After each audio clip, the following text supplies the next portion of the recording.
We are going to bring on our first guest. His name is Jack Hirsch. He was the president of the Boxers Writing Association of America from 2009 to 2014.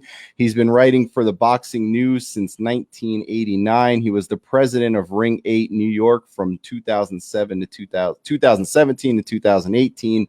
Ring Sports Magazine East Coast editor from 1997 to 2006, and the senior writer for the Boxing Beat magazine from 1988 to 1989. So let's bring him in. Hello, how are you, Jack? And welcome to the show. Jim, Mac, I'm really looking forward to doing this show, and thanks for the glowing introduction. I don't know whether I agree with what you said, Mac, but I'll accept it. We get this off the internet, so if they say it's got to be true. Right? Yes, sir. Yes, sir. Everything on Facebook is true. Everything on there is true. So we're glad to have you and taking some time out of your day to answer some questions. And I know that Mac has been pushing hard to promote boxing and get it back to where it needs to be. He's a huge boxing fan. That's not to say that I'm not, but I know he makes it a practice to try to get boxing out there and push it as much as possible. We just had Iceman Scully on the show a few weeks ago, so that was pretty good. So, Mac, I'll let you get right into it. Yes, sir. And again, thank you for coming in, Jack. I really appreciate it. Thank you for having me. I'm going to take you way back, and I know that you were in the Golden Gloves a few times. You were a participant there, and that you were also the sparring partner of the middleweight champion Vito Antuofermo. I don't know if this was the greatest, because this is when I really started watching the middleweight division. When Hagler came out, Vito was there, and of course Minter was there. And what as a sparring partner, and I asked this off the cuff to you, as a sparring partner, is it your job to get him ready for the next fighter, or just to make sure that he's in shape to fight? Well, I got to tell you an absolutely amazing story. I was at the Sweeney Center PAL in Brooklyn, and I'd only taken up boxing for a few weeks. And a police officer brought this stocky Italian kid into the gym. He was going to arrest him, but he wanted him to be a fighter. And I was there when Vito was first brought to the gym and introduced to the coach, Joe LaGuardia. Now, the ironic part about it, the police officer's name was Joe Dwyer, who would later become a well-known professional boxing judge. But if I could freeze that moment in time, who would have ever thought at that exact moment when Vito was brought in off the street because he was fighting, the people standing there would be myself, president of a big boxing writing organization, and Joe Dwyer, well-known professional boxing judge, and a short, stocky Italian kid would be the world middleweight champion. If someone said it at that moment, it would have been, off the charts, fantasy land. But I'm still in touch with Vito, and it's a weird thing. No matter how many big names in the sport that you're involved with, and I've been involved with giving Manny Pacquiao, Floyd Mayweather awards, Mike Tyson, Evander Holyfield, Vladimir Klitschko, and so on. I'm still in awe of Vito, okay, to this day. And the funny thing about it, we were in the car one time, and I told him that, I said, Vito, you're not going to believe this, even though we've been friends a lot of years. I get all excited whenever we're together, and I pick you up. And I remember him telling me, and this was years ago, he says, I know exactly how you feel because I feel that way when I'm around Emil Griffith. Now, Emil Griffith was one of Vito's idols from Italy, okay? Yeah. And I'm not sure how fond Emil was of Vito. I mean, not because Vito beat Emil in 1974 when Emil was a little past his peak, because Vito loved teasing Emil because he loved him, joking. And I once drove the two of them to a charity golf tournament, and Emil exploded at Vito. And people were looking on the street, and he was like yelling at Vito. And Emil had been on the cover TV Guide a few weeks before. And I'm sure, a ton of people saw that. So Emil's celebrity status was coming back a little because it was a recollection of the tragic fight with Benny Kid Paret, who died in the ring against him. But with Vito, Vito was the type of fighter who got every last ounce out of himself. And listen, he defended his world middleweight title successfully against Marvin Hagler, which is an astounding, accomplishment. Do you think, Jack, that between, it looked to me, because Vito had a lot of heart, that's what it seemed to me about Vito and Infermo, when Hagler started coming out, and then you had a guy named Minter, and I think I'm almost positive he boxed out of England, and it seemed like the styles were just a little bit different, where Vito and Infermo was more a brawler, Hagler was a boxer and part brawler, but Minter was a pure boxer, and it always looked like there was. Do you consider that class one of the greatest in middleweight history? Oh, it was, but the sad part about it is the absolute dream fight in the middleweight division would have been Marvin Hagler against Carlos Monzon. And they missed one another by a couple of years because Hagler was on the way up when Monzon retired, and he wasn't quite firmly entrenched in the top contenders position for Monzon to fight him.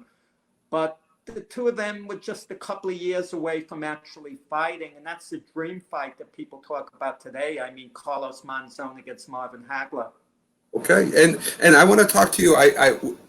Me and my wife have been messaging you, mainly my wife, on Messenger about your knowledge, and I told her that Frazier Ali, the fight, the #1, the fight of the century, was my first fight that I really watched the middle heavyweight division go at it. You had both champions. Ali was the got stripped of his title, but he was a champion at the time. They were both undefeated. It's at Ali gets reinstated. It's at Madison Square Garden. It's promoted like a concert. You said you told me before the show, prior, that you were at that fight. Was that fight as electric and that atmosphere as electric in person as it was on TV? Well, let me say something to Jim here. Jim, you can go to the next 10 Super Bowls. They could all end in overtime, one game better than the next, roll them all into one. Nothing compares to the first Ali Frazier fight, the event. Okay, it happened before you were born. Nothing at all. Now, destiny allowed me to be sitting there in the last row. I was a teenager. Now, the cheapest seats were $20, the blue seats at the Garden. Ringside was $150. Peanuts today, but big money at the time. And I actually had asked my parents for the $20, for the cheap seats.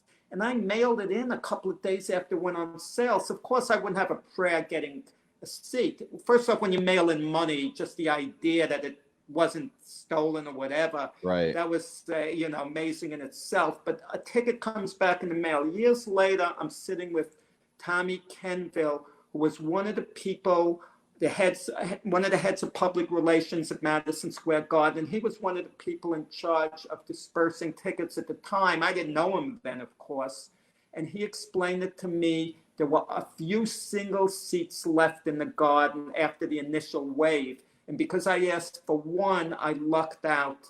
And sitting in the last row, I'm going to tell you, I presented awards, like I said, to Manny Pacquiao, Floyd Mayweather, etc. Been involved with the biggest names. Nothing compares to being there that night. I mean, the event was absolutely incredible. Once in a lifetime opportunity. Once in a lifetime, not even once in a lifetime, you get something like that. I bet the next lifetime, there'll be not, for whoever's around, it's not going to be that big. Well, speaking of Ali Frazier, and I know that, from the people I speak to, because boxing is not as accessible these days as it used to be, and everything's on, you're paying to see it. A lot of people tend to bring up the Ali Frazier Award for the best fight of the year. And even though maybe in a lot of circles it might not be as important, but who was the best fight of the year last year? And maybe they'll listen to this and go look for it and find it and get some enjoyment out of it. Neo Inoue against Nonito Donaire was the fight of the year. I mean, the year before that, like Vladimir Klitschko against Anthony Joshua, whenever you have two heavyweights in the fight of the year, that really creates like a tremendous, tremendous buzz. And this year, it's going to be awfully hard for there to be a fight of the year.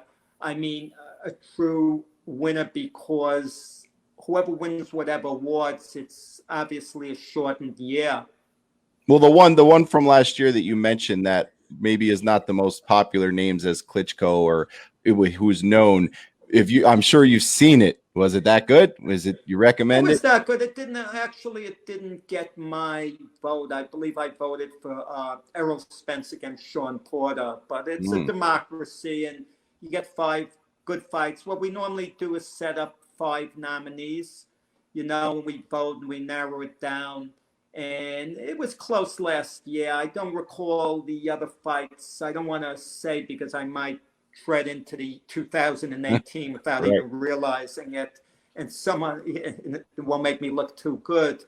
But it's great. Great fights usually pass the test of time, and that you're going to really remember them, like the first Sugar Ray Leonard, Tommy Hearns fight, the first fight, Alexis Aguayo, Aaron Pryor.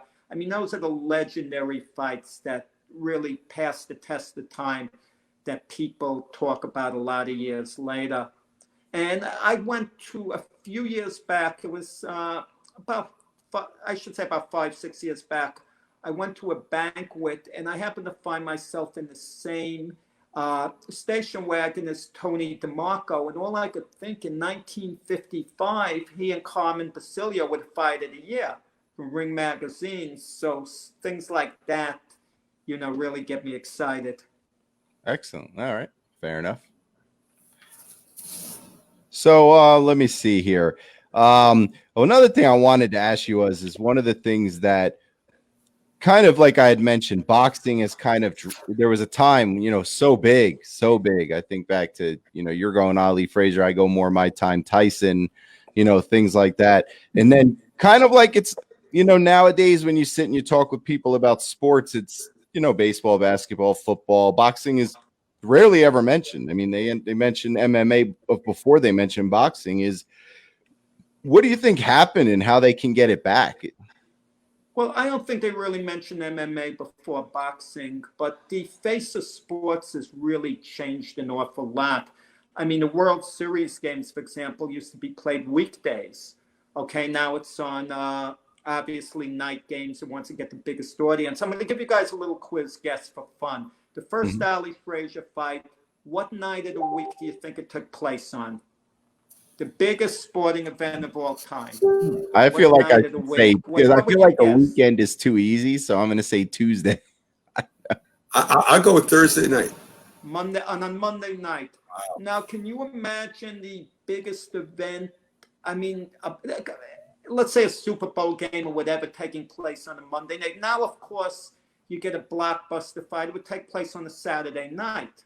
Okay, and in NFL, the Super Bowl takes place early evening, Sunday evening, and the face of sports has changed, because years ago that Madison Square Garden truly was the mecca of boxing. There'd be a big fight. It would take place on a weeknight, and the next day, the New York Daily News, very big circulation, would have that fight on the back page, like Jerry Quarry, for example. Quarry wins by decision. And now there's so much competition with other sports, and really so much storylines. You wonder whether or not it's oversaturation or not. I'm sure you two have a very strong opinion on that.